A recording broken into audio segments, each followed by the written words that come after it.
Los presos uruguayos no pueden hablar sin permiso. Tampoco pueden silbar, cantar, platicar.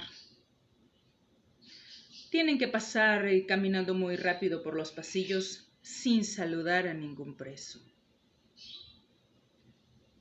Estos presos no tienen derecho a dibujar. Mucho menos tienen derecho a recibir dibujos de mujeres embarazadas, de parejas, de pájaros, de mariposas, nada. Didasco López, un maestro encarcelado por sus ideas ideológicas, recibe un domingo la visita de su hija Milay.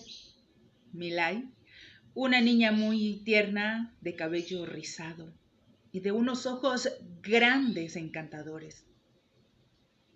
Milay decide llevarle un dibujo.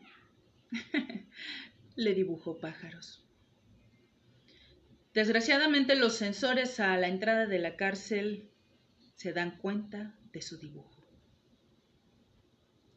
Los toman, lo rompen en pedazos y lo tiran a la basura.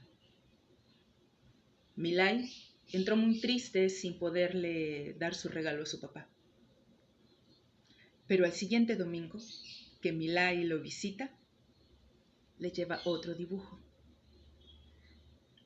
Un dibujo de árboles, unos árboles grandes, frondosos, verdes, hermosos.